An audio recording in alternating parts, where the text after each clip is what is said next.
minhas queridas, dando continuidade ao nosso projeto da saúde integrada da mulher, numa série de podcasts, chamando pessoas icônicas da nossa área e, coincidentemente, amigas. Eu tenho o prazer de hoje estar aqui diante do professor Dr. Luiz Gustavo Oliveira Brito. Acho que o que ele tem de currículo é muito maior do que a idade que ele apresenta. Assim, poucos são tão grandes, tão precocemente como o meu xará Luiz. Ele é professor associado do Departamento de Obstetrícia e Ginecologia da Universidade Estadual de Campinas, a Unicamp. Já fez seu concurso de livre docência na Universidade Estadual de São Paulo, lá em Ribeirão Preto. Tem pós-doutorado em Harvard. E hoje já é presidente da Associação Brasileira de Uroginecologia Assoalho Pélvico, que é a Uroginap aqui no Brasil. Meu querido xará, meu querido Luiz, prazer enorme você se deslocar de Campinas, ter a cumplicidade da Dani de permitir você estar aqui conosco. Muito obrigado. Que a gente possa bater um papo aqui sobre a sua área específica da uroginecologia, todos os distúrbios que eventualmente acometem as mulheres, para você poder nos passar um panorama do que você vive e poder informar essas pessoas que eventualmente vão nos escutar e vão nos ver. Obrigado, meu querido. Luiz, muito obrigado pelo convite. Para mim é uma honra estar aqui com você. Você que é uma pessoa expoente dentro da área da saúde da mulher, na parte de cirurgia ginecológica, com grande enfoque em ensinar as pessoas a operarem endometriose. Para mim é uma honra estar com você. Eu fico feliz que você considerou para conversar sobre esse tema, que é um tema que realmente é o enfoque da minha especialidade. E fico feliz de estar conversando com suas ouvintes que estão aqui nos assistindo. Realmente essa área que é a uroginecologia é uma área que ela abrange realmente diagnosticar e tratar as mulheres que têm o que a gente chama de disfunção miccional. O que é isso? É tudo aquilo que a mulher tem na região onde ela executa a parte de urinar, quando ela vai fazer o que a gente chama de micção, que é quando ela urina. Então, da bexiga urinária para baixo, tudo se diz respeito a essa área, que é a uroginecologia. Então, quais são as doenças ou situações que acontecem com a mulher que tem a ver com essa área, né? A perda de urina, né? Quando elas têm alguma situação de perda de urina, independente do momento, seja após o parto, seja não relacionada ao parto, se essa perda acontece ou não com esforço físico, quando essa paciente ela tem alguma perda também de gases ou de fezes, que é incontinência fecal, e quando essa paciente ela sente alguma modificação, uma sensação de peso ou bola na região da vagina, que a gente chama de prolapso genital. Essas três doenças, né, são as principais dentro dessa área de uroginecologia. É claro que outras coisas se associam a essa especialidade, nessa área de atuação, né, mas elas são realmente as mais que a gente mais encontra no consultório. E outras situações também, né, infecções de urina, né, dores para urinar. Eu acho que é muito interessante você pontuar tudo isso, Luiz, né? Porque assim, a gente não estamos falando de alguma entidade que vai colocar em risco a vida de alguém e muitas vezes é menosprezada, né? Hoje mesmo, assim, coincidentemente, eu atendi uma moça extremamente querida que ela está ali por volta dos seus 40 anos e já está mudando devagarzinho a sua vida por o início de uma perda urinária. Então já deixou de praticar um esporte que ela sabia que desencadeava e ela não está vendo isso como uma grande alteração. Mas eu falei, se ele não tomar cuidado, eventualmente lá na frente uma coisa é deixar de praticar porque não gosta, outra coisa é deixar de praticar porque tem uma limitação que pode ser contornada. Só para a gente trazer para o real proporção desse problema, sei que você, de uma forma extremamente ativa, está participando, ajudando projetos junto a deputados para reconhecer essas entidades, essas doenças, essas afecções uroginecológicas como algo de saúde pública, para que as mulheres reconheçam isso em si, entendam que tem um problema, né? Falando da incontinência urinária especificamente, qual que é a real prevalência hoje? Qual que é o número de mulheres, qual que é a proporção de mulheres que vivenciam isso e que podem ser tocadas com isso que a gente vai falar nesse momento? Essa tua pergunta é excelente e Se a gente pensar que o Brasil é um país que tem 214 milhões de habitantes e metade desses habitantes são mulheres, então a gente vai ter aí uma população de 111 milhões de mulheres. A incontinência urinária, ela acontece em 20% delas. Então, para cada 10 mulheres, 2 a 3 vão ter perda de urina. Então, se eu transformar isso em números, são 22 milhões de mulheres no Brasil que têm perda de urina. Luiz, mas em que momento? Pode ser durante a vida toda, pode ser em uma fase da vida.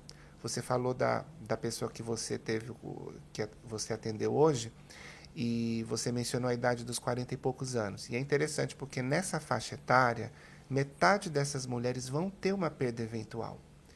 Essa perda eventual, se ela começar a acontecer em mais frequência, isso vai se constituindo um problema. E aí é que a qualidade de vida dela vai atrapalhar. E aí isso tem a ver com a questão que você falou. Talvez por essa questão da perda de urina não ser uma coisa que seja uma questão de risco de vida, a pessoa acabe levando. Tolerando, exatamente. Existe a questão, que também é muito falada, do envelhecimento e da questão de que a perda de urina seria normal no envelhecimento. E hoje em dia a gente sabe que, na verdade, isso é um ensino que a gente precisa mudar com as pessoas com que a gente atende, as pacientes que a gente atende. Então, hoje em dia, a gente não admite dizer que perder urina é normal. É o contrário, perder urina não é normal. E esse número é muito grande. Se a gente pensar que de cada 10, 3 vão perder, é um número considerável, né? Nem sempre reconhecem, nem sempre conversam sobre por constrangimento. Exatamente. Né? E aí vem a questão de, talvez pelo fato de algumas acharem que isso pode ser normal, ela não vai com essa queixa de forma ativa na consulta. Ou seja, se ela chega para consultar com você, ela não vai de cara te falar que ela perde urina. Você puxa o assunto durante a sua conversa. Exatamente o que aconteceu hoje. Rotina, sem queixa. Eu não tenho nenhuma queixa, mas você conversa, vai indo e vê que sim, e se a gente não intervir, pode ser que não intervenha, porque a gente não manda em ninguém, obviamente, né? Mas se a gente não orientar e mostrar as opções e os caminhos, eventualmente aquilo ia só ser reconhecido quando estivesse muito mais afetado na sua qualidade de vida. Né? Exatamente. Às vezes, até essa paciente, a gente só vai te falar depois de um certo tempo. Semana passada atendi uma paciente que ela foi com um filho, ela já era uma senhora de uns 70 anos, e durante a consulta ela não mencionou que tinha perda de urina. Daí o filho falou, junto com ela, que percebeu um odor diferente, que parecia ser de urina. Aí ela olhou para ele com uma cara do tipo, nossa, por que você comentou isso? E aí ela falou assim, doutor, na verdade é porque eu achei que isso podia acontecer. Eu disse, olha, na verdade não, mas a senhora sente essa perda? Na verdade, eu não sinto nada. Eu falei, então, a senhora tem uma coisa chamada perda insensível de urina. As pessoas não sentem que perdem. Percebem que a calcinha está molhada, que o cheiro está diferente, e aí vão buscar. Então, isso realmente é uma queixa. A senhora realmente, que bom que houve essa conversa entre vocês, a senhora falar para a gente. Essa queixa, ela é tão interessante de ser investigada, que só para você ter uma ideia, somente 10 mulheres... De cada 10 mulheres que têm perda de urina, somente 3 falam na consulta médica que perdem urina. Então, dos 20 milhões, aí vão ser 6 milhões e 600 mil que vão atrás para resolver o problema. E sobram 14 que não vão resolver. Ou que podem resolver, mas em um outro momento da vida. Talvez com mais informação, mais conhecimento, talvez com mais acesso a esses meios. Ou mais incômodo. Porque existe... Agora que você mencionou muito bem, a história natural da doença. Se você não trata uma doença, essa doença ela pode estacionar, mas ela pode também tender a agravar. É muito difícil você ter uma melhora espontânea de uma determinada doença. Sem atitudes. Luiz, existem fatores de risco, existem perfis de mulheres que estão mais sujeitas a esse problema? Quais seriam isso para ficar atento, até para os eventuais médicos que estejam nos escutando, assim... se aconteceu isso, se tem outras comorbidades, isso pode ser mais prevalente, a gente tem que ativamente lembrar de perguntar. Sim, a incontinência urinária, ela na maioria das vezes, ela acontece em mulheres com idades acima de 40 anos, em mulheres que tenham um peso acima do que seria considerado o índice de massa corpórea normal, quer dizer, mulheres que estejam em sobrepeso, né, ou mulheres obesas, elas tendem a ter mais perda de urina. Mulheres que estejam entrando na menopausa ou com mais tempo de menopausa têm mais chance de perder urina. O parto, ele pode ter associação com perda de urina, mas o parto normalmente, que está realmente bem associado à perda de urina, é o parto instrumental, que é o que a gente chama de parto fórceps, né? Esses são os principais fatores relacionados à paciente. Existem doenças que podem também aumentar o risco para incontinência urinária. Quais seriam essas doenças? Qualquer doença que cause um aumento de pressão dentro da barriga, dentro do abdômen dessa mulher, podem associar. Então, por exemplo, uma mulher que tem uma doença que faz ela tossir muito, por exemplo, ela é fumante crônica, ela tem uma doença no pulmão que faz ela tossir de forma incansável, ela tem uma asma grave que ela não consegue controlar. Se ela tosse muito, se ela fica muito desconfortável, toda vez que ela tossir, ela aumenta a pressão dentro da barriga, essa pressão se transmite para a bexiga não dá conta e ela perde. Pacientes que têm constipação, a prisão no ventre, prisão de ventre, isso também faz o quê? Ela tenta evacuar, ela tenta defecar, não consegue, ela aumenta muito a pressão, ela perde urina. Então, qualquer doença que aumente a pressão dentro da barriga pode estar associado. A obesidade tem essa associação também, porque a pessoa que tem um peso maior, ela certamente exerce mais pressão dentro da barriga. Agora, existe uma incontinência que ela dá na jovem e que ela tem a ver com a atividade física, que a gente chama de incontinência na mulher que pratica atividade física. Existe um termo mais recente que a gente chama de incontinência atlética, porque são para mulheres que são atletas mesmo amadoras, que é o que a gente espera que toda paciente seja uma atleta, uma pessoa que pratica atividade física, porque a gente sabe que é fundamental. Mas aquela que perde urina durante a atividade física, existem algumas atividades associadas à incontinência que causam mais impacto, elas têm um perfil diferente. Essa mulher ela é jovem, essa mulher não tem filhos, essa mulher ela não é obesa porque ela pratica esporte. E o que faz ela perder? Ela perde urina porque ela pratica um exercício de alto impacto a ponto de aumentar muito essa pressão dentro da barriga e fazer com que ela perca urina. Então, existem algumas atividades físicas que causam esse alto impacto. Então, qualquer atividade com pulo, o trampolim, atividades na academia, o body pump, o body jump, dentro de uma modalidade que vem crescendo muito, que é o crossfit, exercícios do crossfit, existem exercícios associados a essa perda. Por exemplo, aquele exercício com corda do crossfit, que é o double under, o single under. Isso aumenta a chance dessa mulher ter perda de urina durante a atividade física. Então vejam que são fatores diferentes, são formas diferentes de ver em diferentes idades, né? Voltando um pouquinho assim, Xará, obviamente a gente entendendo um pouquinho como é o mecanismo de continência, qualquer coisa que vá contra, né? Assim, vamos pensar, seria uma enchente contra um dique pequeno.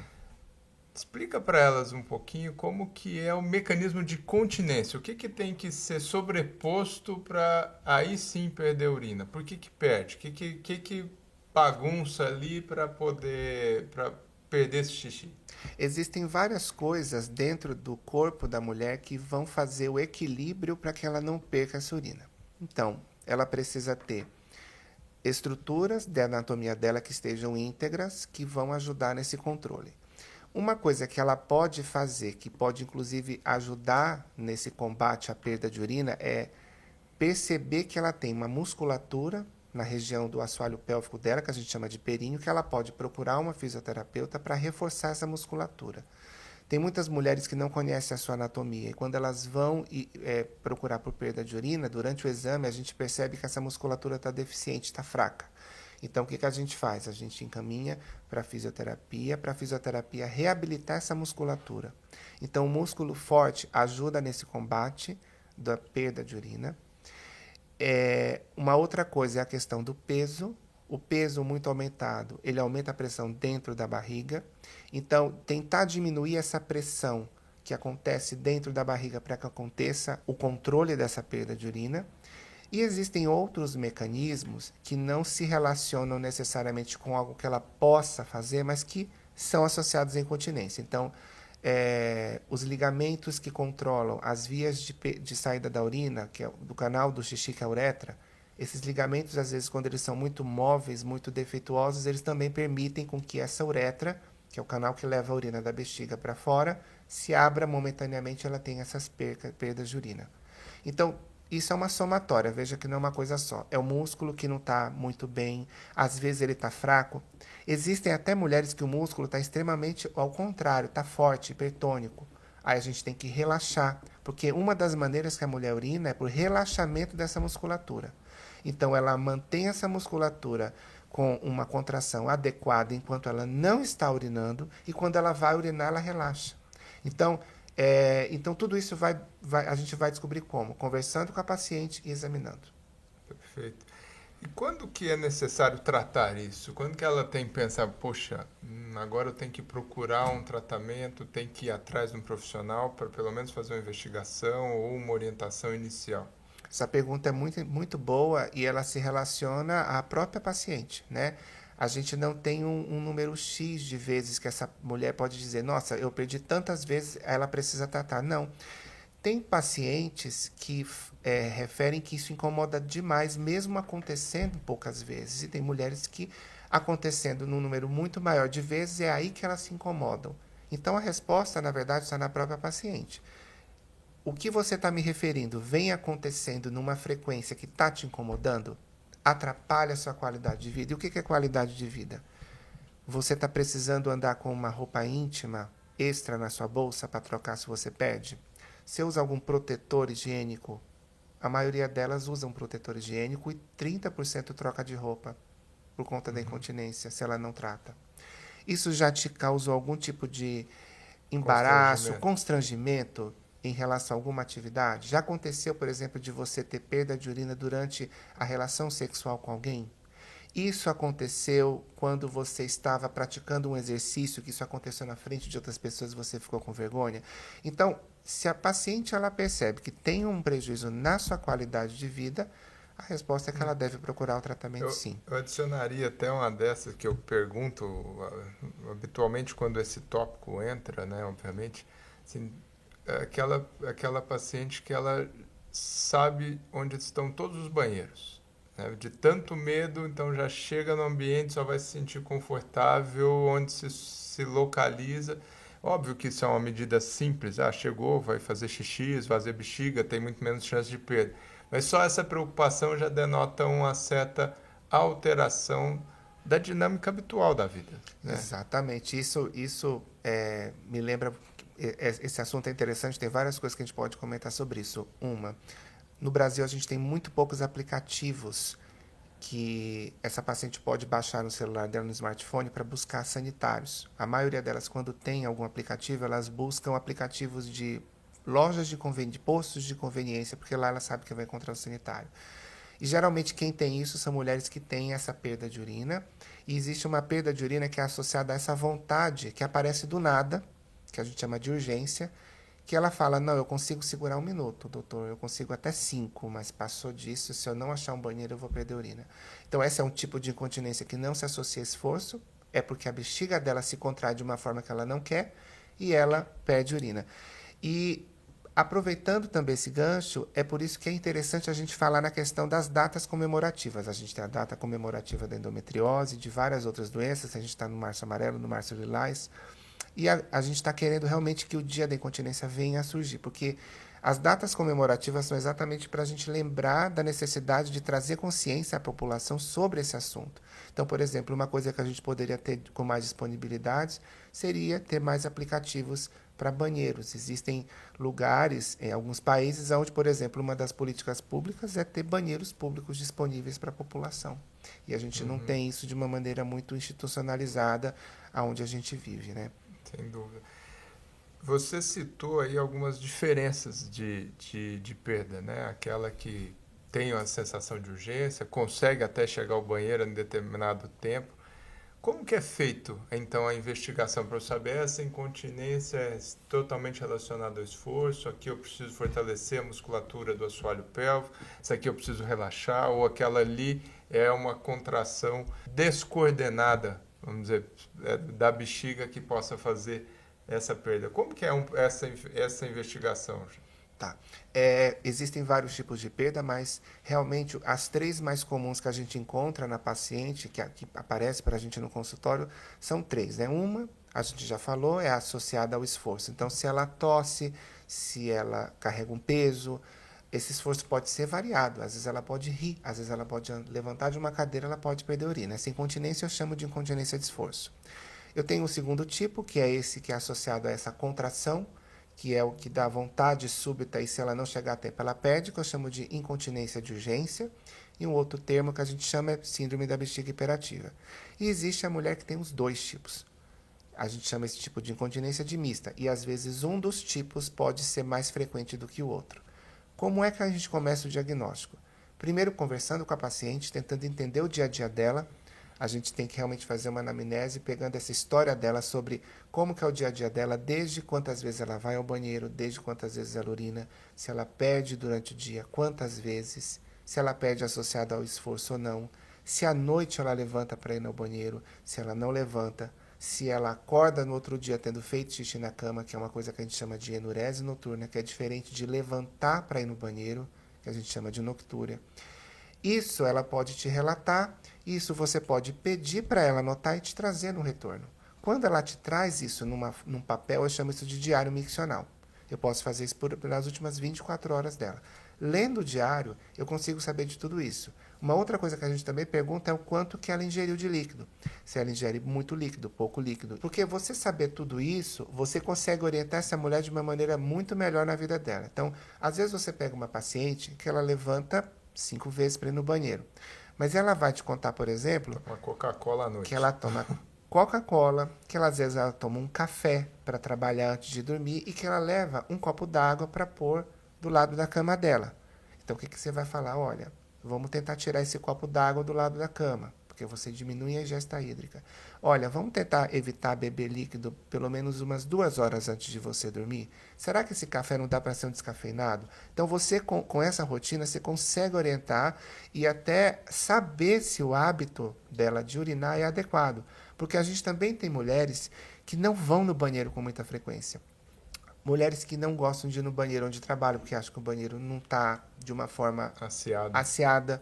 Tem mulheres que trabalham na rua, motoristas de Uber, mulheres que trabalham como vendedoras ambulantes, mulheres que trabalham de lugar em lugar que não tem um tempo para parar, elas ficam 4, 6, 8 horas. Então, o que acontece com a bexiga? Acumula muita urina, ela perde porque essa bexiga não tem a capacidade mais de armazenar. Eu chamo esse tipo de incontinência, de perda de urina, por transbordamento. Então, o que a gente vai fazer para essa mulher? Olha, você precisa parar para ir no banheiro. Nem que seja a cada 3 horas, a cada 2 horas. Reeducar a musculatura. Você reeduca esse hábito dela e você vai, aos poucos, fazendo com que ela entre nessa rotina. Uma coisa que ela sempre pergunta, mas mesmo se eu não sentir vontade? Mesmo se você não sentir vontade, porque isso vai te fazer prevenir futuras perdas de urina. Nessa investigação, muitas vezes a gente lança a mão aí do estudo urodinâmico, que quando ele vai falar desse estudo, explicar um pouquinho para o paciente, obviamente que tem uma rejeição enorme. Qual que é a real importância dele? Como que ele é feito? O que que ele permite para que elas entendam? Qual que é a informação que ele nos passa para a gente orientar, eventualmente, determinados tipos de tratamento, quando ele é imprescindível? O estudo urodinâmico ele é bem interessante para algumas situações, mas realmente ele não é obrigatório para todas as situações. Depois que eu fiz essa etapa da anamnese, eu vou examinar a paciente e se no exame físico ela perde urina durante o exame físico, eu vou realmente confirmar que quando ela fez o esforço ela perdeu, ela tem uma incontinência de esforço. Pode ser que ela não perca urina durante esse exame físico, isso ser um falso negativo. Nessas situações, se ela me fala que perde durante o esforço e eu não consigo comprovar isso no exame físico, a urodinâmica vai me ajudar. Por quê? Porque na urodinâmica eu vou encher essa bexiga dela com soro fisiológico e ela vai também fazer força para ver se ela perde urina. Então, ele tem uma indicação que é o quê? Confirmar aquilo que ela me fala. Porque eu preciso de um método, de uma maneira objetiva de confirmar aquilo que ela pede. Existem outras perdas de urina que a urodinâmica não é tão importante. Por exemplo, a perda de urina, quando dá essa vontade súbita, que a gente chama de bexiga hiperativa, eu posso aguardar e não pedir esse exame. Eu posso tratar ela com fisioterapia, orientações e medicamentos e não preciso pedir esse exame ainda. Outra situação que eu peço o exame urodinâmico, quando a mulher pede urina, mas ela também te fala que quando ela vai urinar, ela tem a sensação de que ela não esvazia essa bexiga. Então, essa mulher ela tem 2 tipos de sintoma. Ela tanto pede, quanto ela também tem dificuldade de esvaziar. E o exame urodinâmico, ele avalia o esvaziamento da urina dessa mulher. Então, essa seria uma outra indicação. Algumas mulheres podem ter que fazer o exame, principalmente algumas que têm plano de saúde, porque alguns planos de saúde solicitam o exame urodinâmico como uma maneira de objetivamente comprovar aquilo que elas estão dizendo, mesmo quando às vezes eu consigo confirmar no consultório. É um documento que fica também demonstrada essa perda, e ele tem um lado interessante que eventualmente você pode fazer comparações e repetir o exame. Mas sem sombra de dúvida, eu não deixo de dizer que realmente ainda nós precisaremos de um exame melhor que o exame urodinâmico no sentido de desconforto, que realmente ele é um exame, é tão desconfortável ele pode incomodar. Ele é um exame que essa paciente ela vai chegar para a gente de bexiga cheia, confortavelmente cheia, então a gente recomenda que ela beba 1 copo ou 2 copos de água meia hora antes do exame. A primeira fase ela vai urinar dentro de uma sala, ela pode ficar sozinha nesse momento, não há necessidade de nenhum auxiliar de enfermagem ou nem de nenhum profissional de saúde junto, e durante essa fase a gente registra o esvaziamento. A parte que pode incomodá-la é quando a gente introduz sondinhas, mesmo colocando o anestésico local, mas a gente vai passar a sonda por o canal do xixi, e isso pode incomodar. Algumas mulheres podem sair com uma queimação, com uma ardência depois de fazer o exame, porque manipulou o canal do xixi. Então, normalmente a gente explica que pode isso acontecer, porque é um exame, ela precisa consentir que tem interesse de fazer. Tendo esse interesse, a gente passa essa sondinha, uma sonda dessas vai medir a pressão dentro da bexiga, e isso não tem jeito da gente fazer com outra forma, no ultrassom não faz, outro jeito não faz. E a outra sonda vai fazer o quê? Jogar aquele soro que eu falei para distender a bexiga e ver se ela perde urina durante essa fase de encher a bexiga. Chegou no que a gente chama de capacidade máxima, ou seja, chegou naquilo que ela diz, não, a minha bexiga agora está cheia, seria o momento que eu iria no banheiro urinar, a gente para de infundir e essa paciente novamente urina. Essas sondas ainda não se retiram para a gente ver como fica a pressão dentro da bexiga durante essa fase e aí finaliza o procedimento. Coisas desconfortáveis além da sonda é a presença de uma pessoa dentro da sala. Isso a gente ainda não consegue deixar a paciente com total privacidade. A gente consegue deixar numa ressonância, numa tomografia, mas numa urodinâmica não. Então, realmente, a gente precisava ter uma evolução desse exame no sentido de causar menos desconforto para a paciente. Mas a chance desse exame causar algum tipo de efeito adverso é muito baixa. Ele é um exame que ele é relativamente não tão demorado. E, é claro, ele precisa ser bem indicado e não passado para todas as pacientes. E precisa fazer um exame de urina antes de fazer esse exame. Explica para elas por quê. Esse exame é importante porque quando a gente faz o exame de urina e detecta uma infecção, essa infecção às vezes ela não está sentindo nada. Eu chamo isso de bacteriúria sintomática. Como ela vai fazer um exame, é interessante que eu trate essa bactéria para que essa bactéria não seja carreada pela sonda para cima, para o rim, para outra parte. Então, eu trato isso e remarco o exame ou marco depois que eu tratar. E também, além disso, algumas mulheres, poucas mulheres, podem ter perda de urina disparada por infecção. Então, algumas mulheres que têm, principalmente aquelas mais jovens, que falam assim, não, eu estou perdendo urina tem 1, 2 semanas. Elas fazem o exame e elas veem que é infecção de urina, às vezes compensa você tratar a infecção e rever como ela vai ficar depois. Se passar, provavelmente era uma infecção. Se não passar, foi só uma infecção que apareceu no meio do caminho, tratei, vou continuar investigando a incontinência. Qual que é o tratamento mais comum para a incontinência urinária? É cirúrgico? É medicamentoso? É um melange, é uma mistura dos dois? É outras terapias alternativas? Qual que é o raciocínio de pensamento, Luiz? O tratamento da incontinência ele é dividido em vários tipos. Existem tratamentos que podem ser aplicados para qualquer tipo de incontinência. Existem tratamentos que são ditos os primeiros, os primários, que são os tratamentos geralmente que não são de cirurgia. E existem os tratamentos de cirurgia. Os melhores tratamentos para incontinência são, para incontinência que é relacionada à perda de urina, quando eu falo assim, melhor tratamento, o que causa cura na grande maioria das mulheres é a cirurgia. E a cirurgia que é mais feita para isso, a gente chama de sling. Sling significa alça. Eu coloco uma alça, ela forma um U, essa alça é uma fita que é colocada embaixo do canal do xixi da uretra para dar suporte nessa uretra. Quando eu falo da incontinência que se relaciona a essa vontade súbita de ir ao banheiro, o melhor tratamento para essa paciente é o medicamentoso. Eu posso também orientá-la para ir na fisioterapia.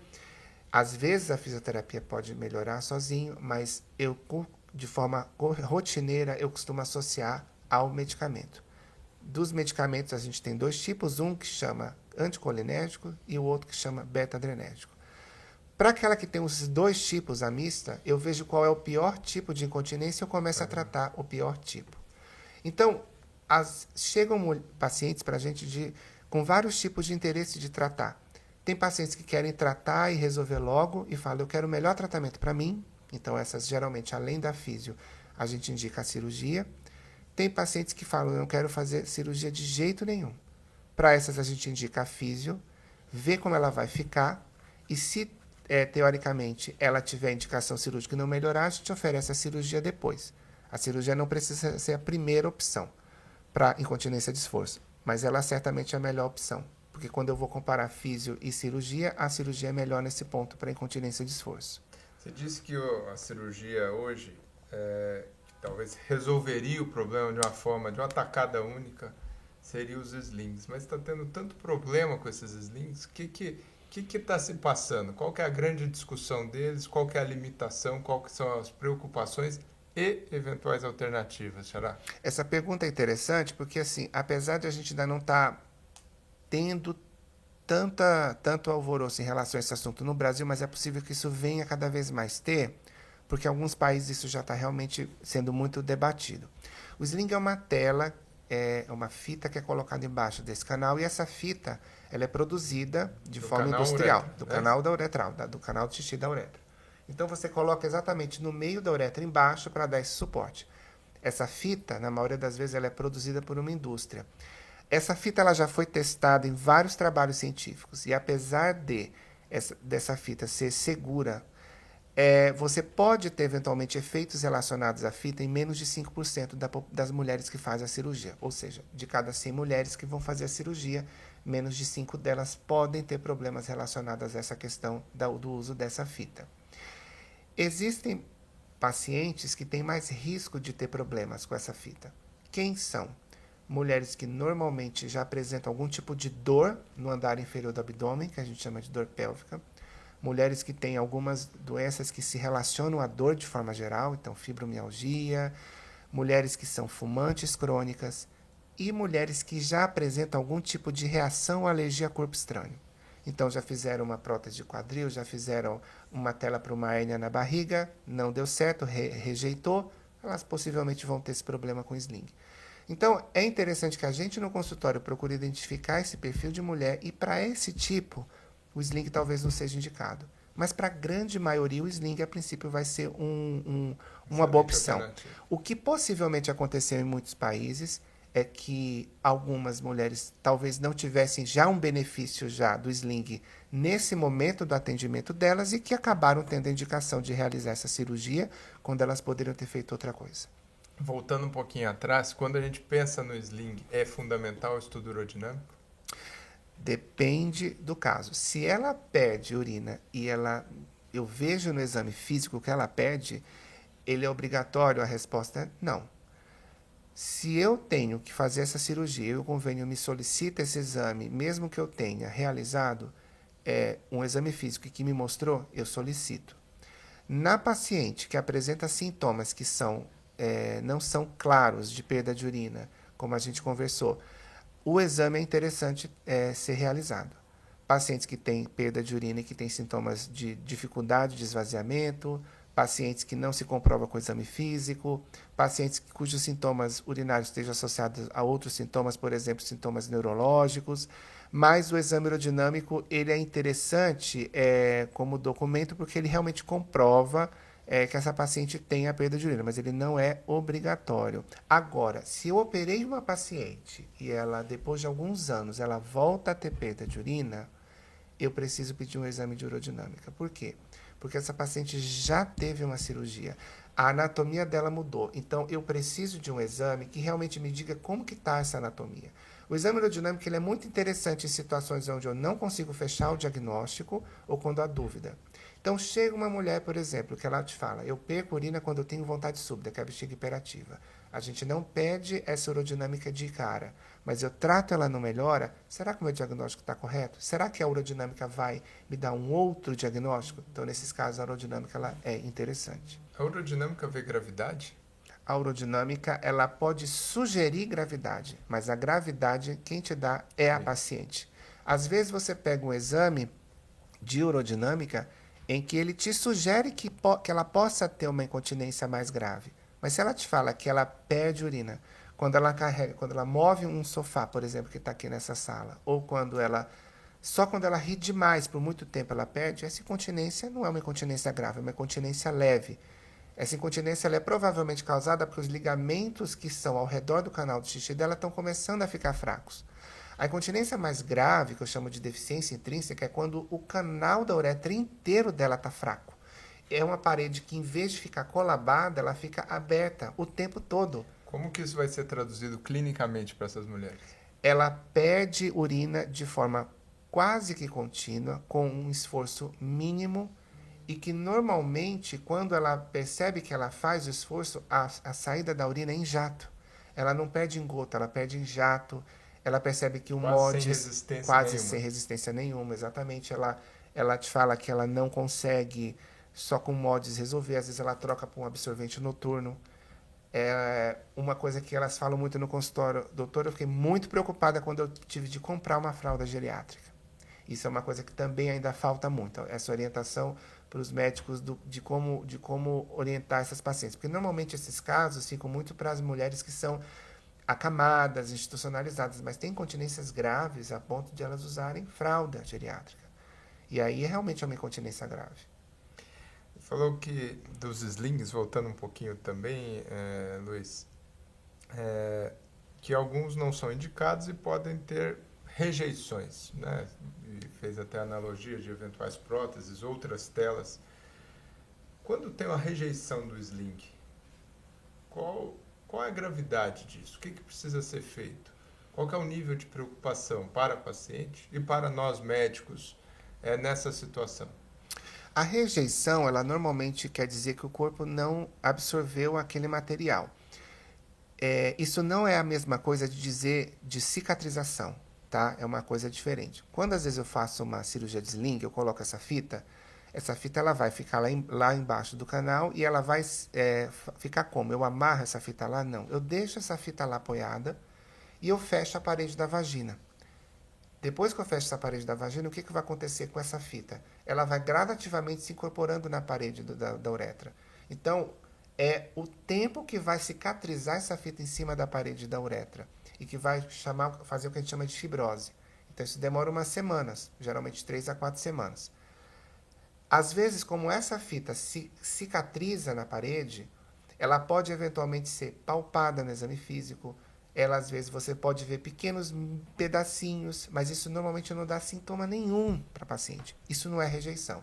Rejeição é quando eu coloco a tela e essa paciente ela passa a ter uma dor importante depois que eu coloquei.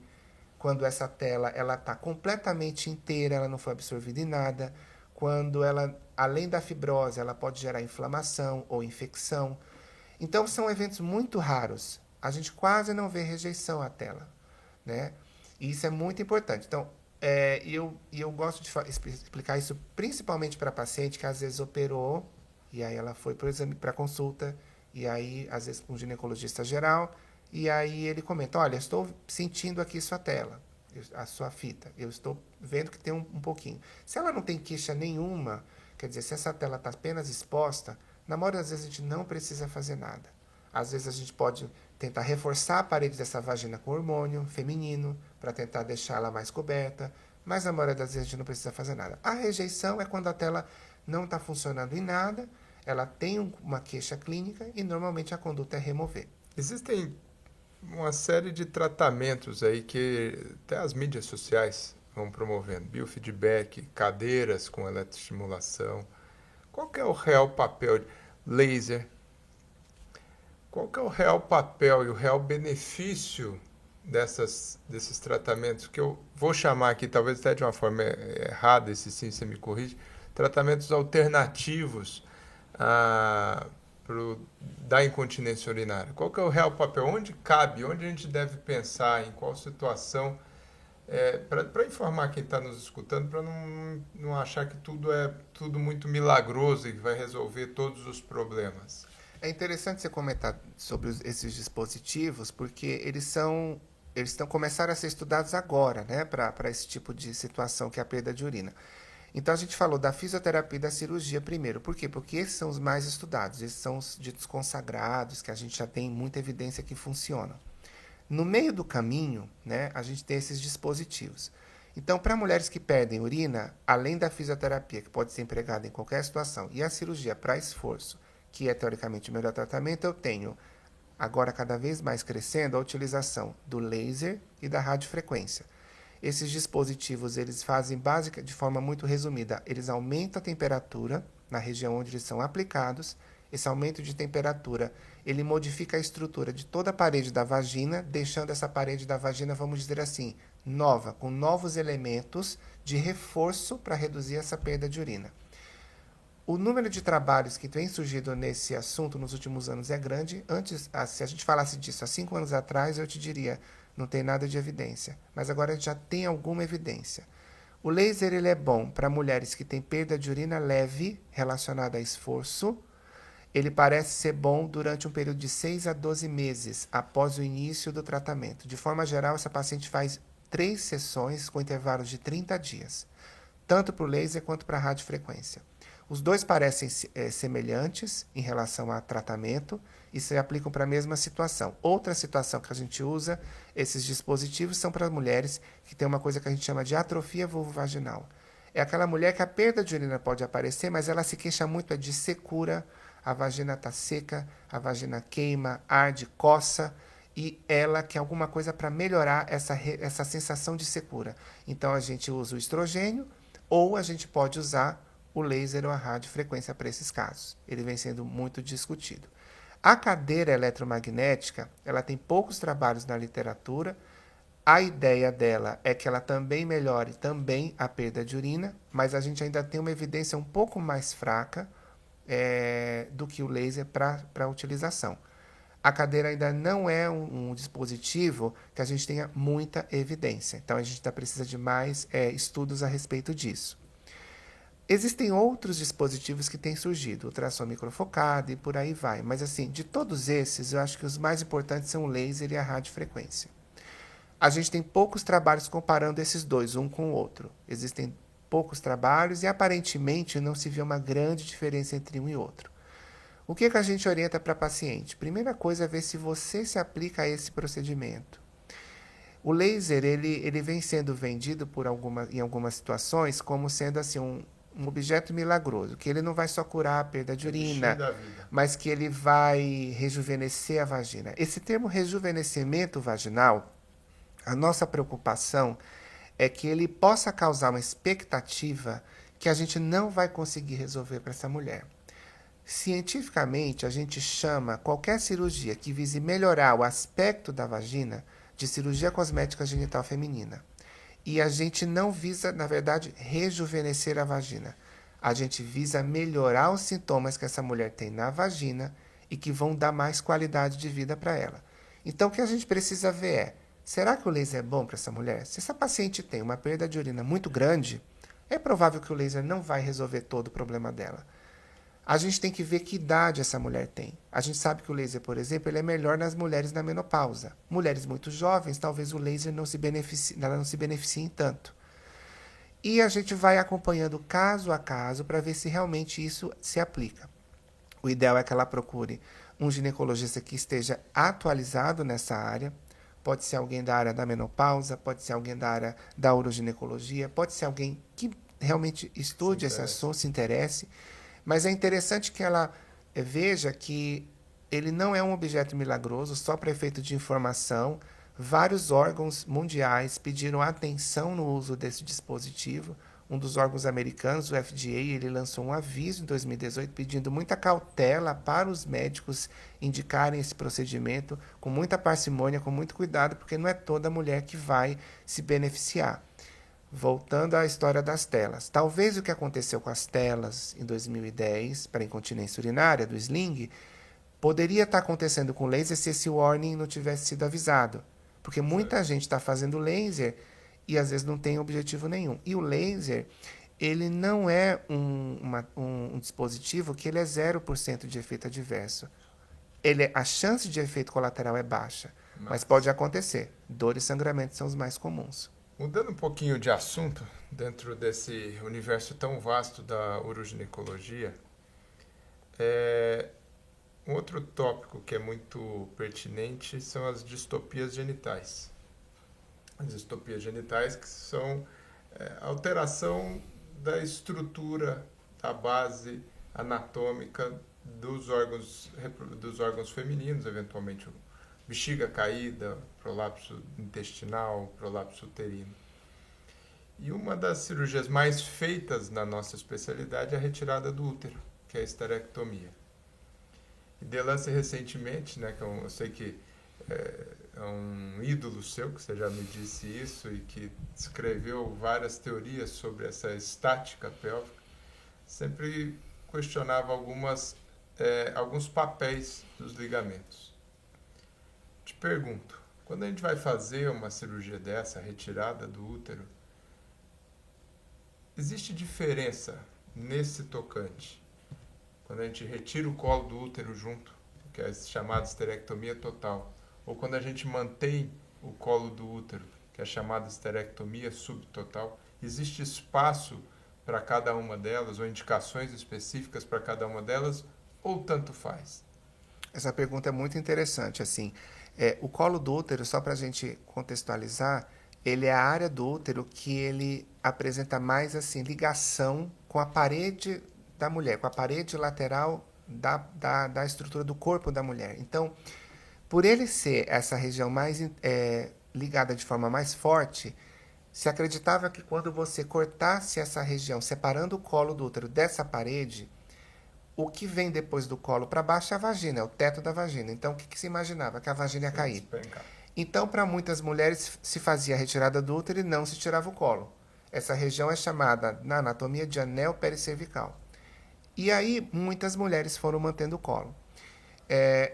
O que a gente tem de evidência na literatura é que, teoricamente, apesar de a gente ter essa ideia de que talvez manter o colo diminuísse a chance dessa vagina cair, gerando o que você falou do prolapso genital, a gente não vem encontrando muito isso.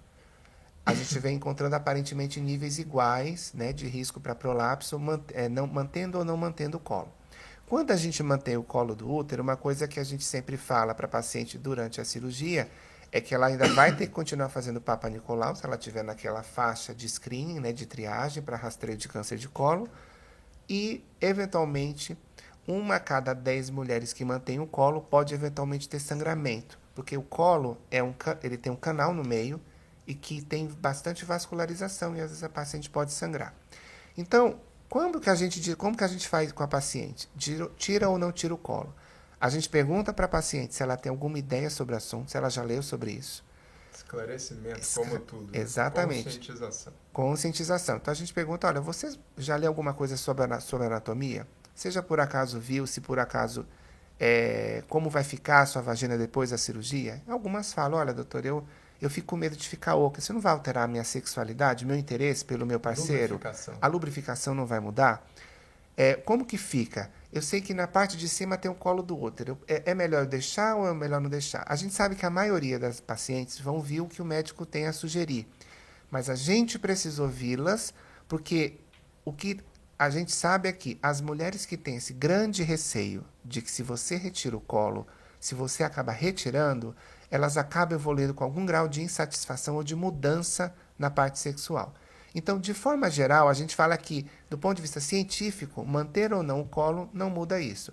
Mas se a paciente já tem alguma ideia sobre o assunto, a gente precisa tentar seguir as decisões, fazer uma tomada de decisão que eu chamo de compartilhada, conjunta. Já que não tem a resposta do que é o melhor ou não. Exatamente. Eu costumo dizer, Xará, que cirurgia é orientação.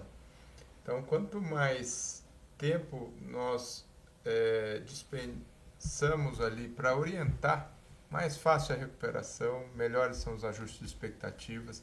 Tudo aquilo que vai sendo atropelado e não tem esse cuidado de explicar, desfazer mitos, ou simplesmente falar, não tem diferença. Não... Tudo bem, você quer manter o colo, você tem todo o direito, mas não imagine que seja por esses motivos. E está tudo certo, porque a gente não pode dizer que o outro é melhor também. Mas Exato. essa orientação acho que é fundamental para justamente não ter insatisfações e, eventualmente, para desfazer essas insatisfações a posteriori é muito mais difícil. Porque aí, para provar que focinho de porco não é tomada, é outros 500. Exato. Por isso que a consulta antes da cirurgia, quando você vai dar os termos e explicar, a paciente que está nos ouvindo, a mulher que está nos ouvindo, ela precisa ter essa ideia. É muito importante que ela perca o tempo com o seu médico perguntando, né? Exato. Tem mulheres que tendem a querer uma consulta às vezes mais rápida, mas é interessante que ela prepare as perguntas dela, que ela traga, porque aí ela tira todas as dúvidas, porque cirurgia, na grande maioria das vezes, ela dá tudo certo. Mas é interessante que desfechos que podem não acontecer de uma forma tão favorável possam ter a ver com eventuais dúvidas que não foram tiradas no pré-operatório ou situações que eventualmente não foram esclarecidas. E se ela eventualmente procura um profissional que não também despenda esse tempo, isso pode também gerar uma dificuldade de entendimento do processo, né? Eu costumo dizer nessa consulta pré-operatória, são particularidades, a gente conversa sobre a cirurgia, eu falo assim, a consulta pré-operatória pode durar 5 minutos ou 1 hora, depende da sua dúvida. Porque sabe, se tudo foi esclarecido, 5 minutos, você já sabe. E eu começo com a seguinte pergunta ainda, Xará. O que eu vou fazer em você? Eu gostei desse começo, dos 5 minutos Né? a 1 hora, porque é exatamente isso. E essa pergunta é muito boa, é uma O pergunta que eu aberta. vou fazer em você? Se a resposta foi exatamente aquilo que eu já expliquei, compreendeu, acabou. Eu entendo que entendeu o conceito, os porquês, as expectativas. Se tem alguma resposta errada, eu tenho que, não vou chamar nem de gastar tempo, porque a gente não está gastando tempo, eu acho que investindo tempo na Sim. orientação, porque a recuperação ela vai correr paralela a toda essa orientação antes. Uma outra coisa, Luiz, uma das coisas que a gente via mais antes, mas ainda tem, é a tal da bexiga caída, a cistocele. E voltando um pouco no tópico que a gente estava falando antes, um sem número de mulheres associa a bexiga caída à incontinência urinária. O que é a bexiga caída? Porque muitas vezes eles usam como sinônimo e muitas vezes, adiantando um pouco, a bexiga caída cura ou evita uma incontinência urinária. Quando ele vai tratar a cistocele, eventualmente descobre-se uma incontinência urinária. Quando isso acontece? E aí aproveita só para a gente dar uma pincelada assim, no que é a parte posterior, não a bexiga caída, mas o reto levantado, vamos dizer assim, o intestino levantado. O que isso pode causar? O que seriam fatores de risco e preventivos de situações como essa? É interessante as diferenças anatômicas, né, para a gente explicar isso. Então, a mulher, diferente do homem, ela tem um canal, né, abaixo do escroto do homem não tem nada, é uma ráfia mediana, é tudo fechado. A mulher ela tem um canal, que é a vagina, e a vagina, ela é realmente um objeto de comunicação com os outros órgãos ali da mulher. Então, em cima da vagina a gente tem a bexiga, embaixo da vagina a gente tem o reto, o canal retal, o intestino. E no teto da vagina o útero. Então, se a vagina se fragiliza, tudo aquilo pode cair através dela, que é o prolapso genital, ou a sensação de peso ou bola na vagina. A bexiga caída é quando a bexiga ela cai, ela prolapsa, ela desce pela parede de cima da vagina, que é o que a gente chama de cistocele. As mulheres que estão nos ouvindo, elas devem ter percebido que eu não comentei da bexiga caída quando você me perguntou o que gera a incontinência.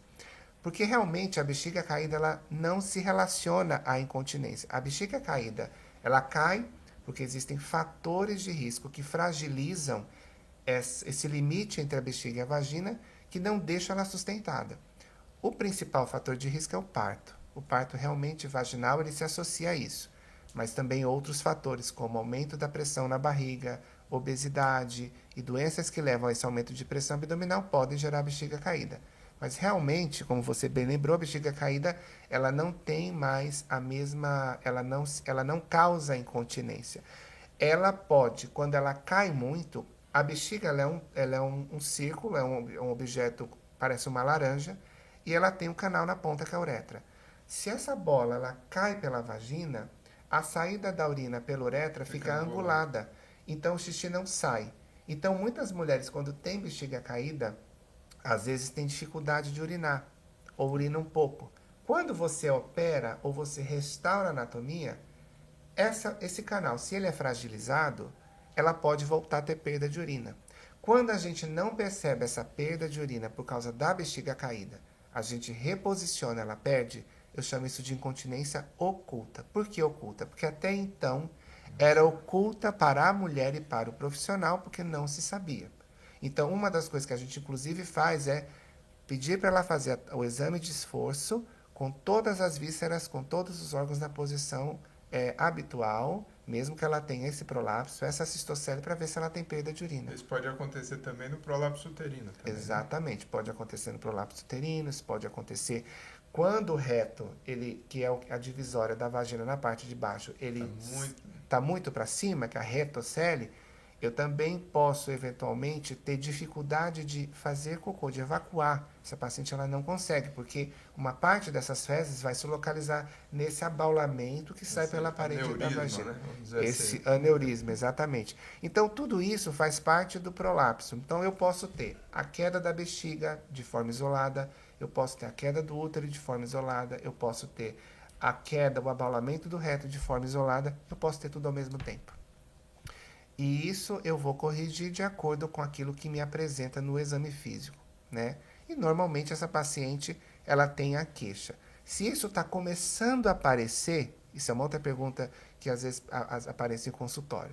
Às vezes a paciente teve um parto que foi muito laborioso, muito exaustivo. Ela vem para o exame e às vezes você vê uma bexiga levemente caída, uma leve cistocele. Ela não sente nada. E ela pergunta, precisa operar? A resposta é não. Essa paciente, a gente espera que a anatomia dela ela vá se encarregando. É interessante que uma fisioterapia possa ser aplicada para ajudar ela a ver, para a gente até ver se essa musculatura dela está boa, mas se ela não tem queixa, a gente não precisa operar. Você falou do parto laborioso, e lá atrás tinha dito até como fator de risco o parto normal instrumental como fator de risco para incontinência urinária. Outros fatores do parto podem levar a complicações uroginecológicas? Podem. De forma geral, o parto, independente de ser fórceps ou não, o vaginal, ele é um fator realmente muito forte para o prolapso genital. Quanto mais partos, mais risco de prolapso. Para a incontinência, o parto vaginal, às vezes, ele pode estar associado ou não. A gente só fala que realmente o parto instrumental, como eu falei, está associado à incontinência. Parto vaginal ou trabalho de parto? Para a incontinência? Ou para o prolapso? Para o prolapso, trabalho de parto e parto vaginal associados. Para a incontinência, parto instrumental. Dependendo do ano, os estudos não mostram uma clareza se o parto vaginal não instrumental está associado à incontinência. Então, muitas vezes a paciente chega no seu consultório e fala assim, escuta, doutor, será que é melhor ter uma cesárea para evitar ter uma incontinência? E a resposta que a gente fala a princípio, não dá para indicar uma cesárea de cara para isso. A cesárea pode ser indicada por outros motivos, até pela sua própria autonomia, mas não necessariamente para isso. Para o prolapso, já existe trabalhos realmente mostrando que o parto vaginal aumenta o risco. Mas é aquela história. Tem esse número? Esse número é um número... cabalístico? É um número baixo do ponto de vista absoluto.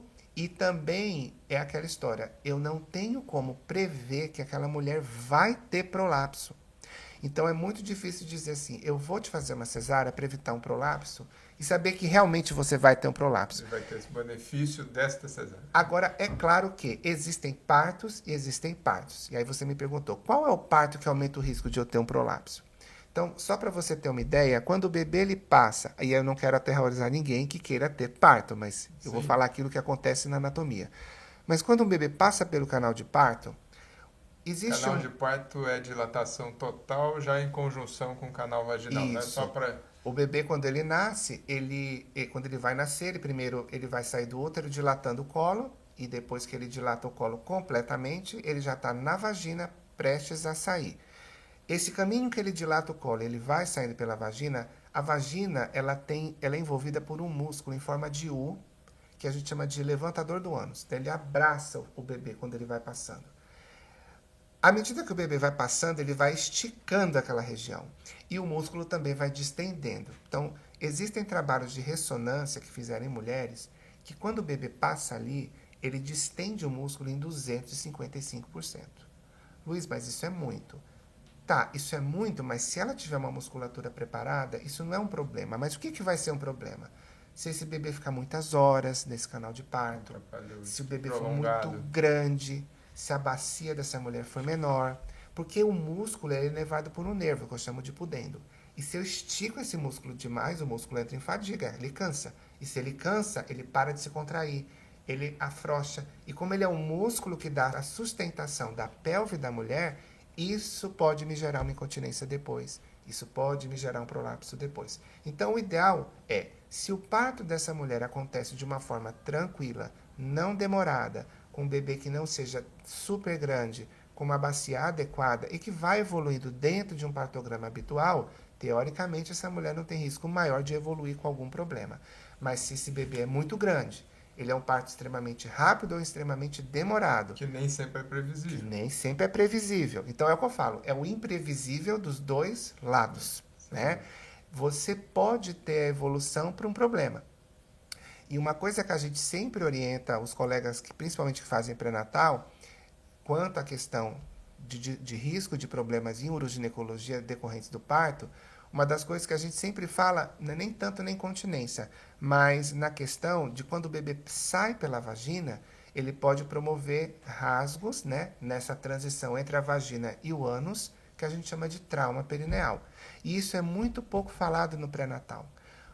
Quase metade das mulheres vão ter algum tipo de rasgo ou trauma, de lacerações. Mas essas lacerações não dão problema nenhum para elas no futuro. São superficiais. São superficiais. Musculatura superficial. Exato. Mas vai ter um percentual, é assim, de cada 10 mulheres, 4 não vão ter nada, 4 vão ter uma laceração que não vai dar problema para ela, uma pode ser que tenha uma laceração mais grave. E essa uma que pode dar problema no futuro. Então, no sentido de ter queixa. Incontinência urinária, incontinência fecal. Então, o que você precisa fazer? Olha, a chance de você ter uma laceração existe, ela é 40%, mas não vai te dar nada. Mas existe um risco pequeno de ter uma lesão mais grave, mais severa, que pode ter uma repercussão. Existem coisas que você pode orientar para essa mulher no período do pré-natal para evitar isso? Existe. Você pode ou você orientar ou encaminhar para uma fisiorientar massagem perineal, que é quando a paciente vai fazer uma pressão no canal da vagina na parte de baixo por 2 a 3 minutos por dia, começando aí com umas 34, 35 semanas, que daria aí uns 8 meses de gravidez até o bebê nascer. E durante o trabalho de parto, ela pode usar compressa na região da vulva, enquanto o bebê não sai, para deixar aquela área mais dilatada para o bebê sair e causar menos risco de laceração. Tema pujante. E a episiotomia? Evita isso? Tema muito discutido. Qual que é o racional teórico da episiotomia e por que está se falando tanto da episiotomia? É impossível não tocar nesse assunto e não falar de episiotomia, porque episiotomia daria aí mais um podcast. Mas, de forma resumida, bom, primeiro ponto é assim, a episiotomia hoje cada vez menos é feita e é assim que a gente deve seguir. A episiotomia, quando foi criada, foi na tentativa de alargar esse canal de parto quando o bebê sai pela vulva. E orientar um pouquinho o local da laceração para evitar uma laceração mais grave em direção ao canal retal, exatamente. Basicamente, o que é a episiotomia? Consiste num corte de 3 a 4 centímetros depois que você fez uma anestesia local E claro, depois que você conversou com essa paciente que iria fazer esse método e que ela já havia consentido antes, no período do pré-natal, que isso poderia ser uma possibilidade, concordou, e que isso foi discutido com ela até no seu próprio plano de parto. O objetivo é exatamente fazer o quê? Ao alargar esse canal para a região lateral direita, onde você faz esse corte, você aumenta essa área onde o bebê vai passar, para evitar que o bebê, quando passe, abra uma área não desejada, de cima para baixo, em direção no canal anal. Imprevisível. Porque uma coisa que a gente não consegue prever é, chegou uma paciente no meu plantão, ou uma paciente minha entrou em trabalho de parto, eu não consigo olhar para ela e dizer, você tem um risco aumentado de ter trauma perineal. Existem os fatores de risco, mas eles não são predizíveis, ou seja, eu não consigo olhar para a mulher e dizer, você tem uma chance muito alta, com você que vai acontecer. O que eu sei é que pode acontecer, eu sei os métodos que eu posso ajudar a reduzir, e foi por isso que a episiotomia ela surgiu. Quando ela surgiu, se fazia em todas. Era episiotomia de rotina. Principalmente em primigesta, né? Principalmente nas mulheres que iriam parir a primeira vez. Hoje em dia se sabe que não se deve fazer isso. Então, ainda no mundo tem países que fazem episio de rotina e até alguns lugares aqui no Brasil se faz. Não se deve fazer. Quais são as consequências de fazer? Fazer em todo mundo aumenta o risco até em 30% de ter lesão severa. Porque normalmente você amplia com um bebê muito grande, isso pode correr. Então, a episio ela é seletiva. Você deve cada vez menos fazer em casos muito selecionados. Qual é a discussão aí? A discussão da história do episio é que as sociedades científicas, elas indicam fazer cada vez menos. O ideal é que você faça em menos de 10% das mulheres. Em que situações? Quando o médico ou a obstetriz estiver diante de uma situação em que ela julgar melhor para a mulher fazê-la. Não existe uma indicação muito absoluta, clara, né? absoluta. É subjetivo. E aí essa é a discussão. Tem muitos colegas que abandonaram a utilização do episio e tem colegas que continuam fazendo. O que a gente tem de episiotomia para lesão severa? A episio não é nem associada a piorar e nem associada a melhorar. Ela não é um fator que se chegou a uma conclusão de que ela pode ser protetora. Mas, quando se faz em casos bem feitos e fotografados de pacientes que tiveram episiotomia, há uma tendência de que a episio seletiva venha a ser benéfica. E em lugares onde a taxa de lesão severa é muito grande, em alguns hospitais, quem faz essa episio selecionada em casos restritos tem um benefício. Então, na verdade, o objetivo, de forma geral, é se a paciente ela não quer fazer episiotomia, é claro que você não vai fazer. Mas você tem que colocar que existe essa imprevisibilidade da lesão severa, sem, obviamente, querer assustá-la, e você vai propor outras formas do bebê nascer também, que é uma possibilidade. Existem também pessoas discutindo que o fórceps deveria não ser associado à episiotomia, que seria aquele parto que você utiliza as colheres para fazer o bebê nascer. Mas já dá na literatura demonstrado que se tiver fórceps, tem que fazer, porque assim, a chance dobra de lesão. Então, a ideia é o seguinte, se a paciente não quiser fazer, você obviamente vai respeitar o desejo dela, discutindo esses pormenores. Se a paciente consentir em fazer, obviamente depois de uma anestesia, em situação bem indicada, o médico deve anotar porque que ele indicou essa situação e, obviamente, já buscar uma pronta sutura adequada. É importante que, uma vez que se opte por fazer no momento do parto, até a paciente deve perguntar se o médico sabe fazer, porque como é uma situação que cada vez menos se faz, nem todos têm uma prática muito grande de fazer. Mas o ideal é que cada vez não se faça, tentando chegar ao número menor possível. Eu acho que isso também volta para aquilo que a gente estava falando de orientação, né, Luiz? Porque é um recurso. É um recurso de se evitar a laceração. Obviamente não tem indicação absoluta. Se houver qualquer tipo de desconfiança com o médico, sempre a sua realização vai ser questionada. Porque, para aquelas que nos ouvem também, em que momento que o médico pode julgar se necessário? Quando o polo cefálico vai estar solicitando todo aquele períneo e ali ou se faz naquele momento ou eventualmente você perdeu o timing e já era. E quando você faz também no momento correto, me corrija se eu estiver errado, assim, na indicação correta, a episio fica menor. Sim. E aí, obviamente, que as repercussões também são menores. Mas tudo vai depender de orientação, porque você prometer que não vai fazer e não fizer de jeito nenhum numa situação que a indicação ela pode ser subjetivamente muito clara, porque sempre vai aparecer um e falar assim, eu não teria feito. Obviamente, o segundo médico é sempre melhor do que o primeiro, né? Porque já sabe o que o primeiro fez e não gostou. Eu não fazer nessa situação pode levar a consequências extremamente graves. Sim, às vezes tem situação, e só pegando isso que você falou, para explicar para elas que estão ouvindo a gente, que o bebê às vezes ele está tão mais para fora do que para dentro, que propor uma cesárea para não fazer uma episiotomia não é uma coisa que dê, que é isso que você está falando. Então, e isso, claro, você já conversou com a paciente no plano de parto e no período pré-natal e antes de internar, porque se você achar que aquele é o momento, você vai fazer, ela já está analgesiada, para exatamente evitar um problema maior. Só contextualizando, a episiotomia é uma variável muito discutida porque existe uma dificuldade de padronizar a forma como ela é feita pelos médicos ou pelas obstetrizes. Então, assim, é importante você saber o ângulo que você vai fazer o corte, o tamanho que você vai fazer da extensão, a distância do meio. Tudo isso implica em não causar um problema para a mãe e fazer uma técnica que o objetivo é melhorar a situação, né, do bebê sair, né? Na sutura, planos por planos. Respeitar os planos da musculatura. Respeitar os planos da musculatura, exatamente.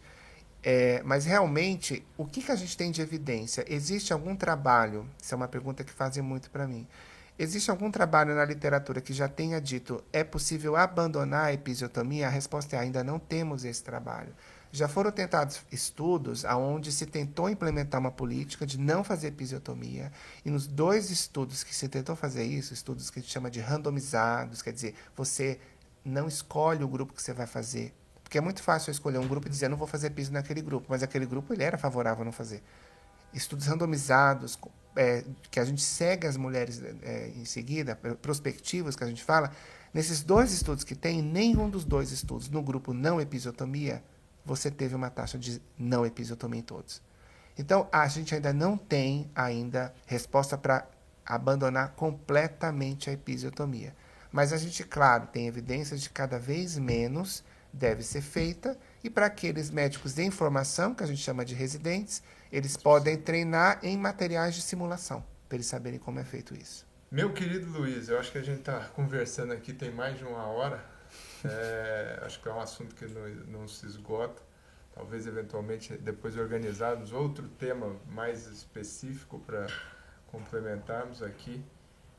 Eu queria te agradecer muito o seu tempo de vir de Campinas para cá, ficar conosco aqui, parabenizar pela pessoa que você é, pelo profissional que você é, pelo estudioso que você é, pelo ser humano que você é.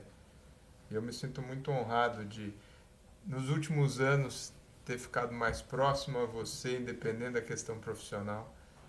Acho que é isso que vale muito na vida da gente. Poder te conceituar um grande amigo, uma pessoa com quem a gente conta, e ter essa oportunidade de conversa contigo para oferecer para as outras pessoas. Acho que é o propósito de tudo isso, né? A gente, com tanto acesso à informação, é tão difícil ter informação de qualidade. Obviamente aqui eles vão ter que acreditar que essa informação é de qualidade, porque vai ter-se outras que são contraditórias. Mas eu acho que é um propósito nosso. Quem te conhece, acho que quem me conhece, quem nos conhece, sabe que não tem por que ser um pouquinho diferente disso. Nem sempre a gente fala o que se quer ouvir, mas a gente fala aquilo que é o que está aí até hoje, nas verdades transitórias da medicina. Eventualmente a gente pode ser que lá na frente a gente olhe para trás e fala, aquilo lá não é bem assim mais, e a gente tem que saber ter o jogo de cintura e a maleabilidade para mudar. Então eu queria te agradecer muito, e para que você, na sua despedida, fale, se alguém aqui que estiver nos encontrando quiser te encontrar, eu quero ir lá,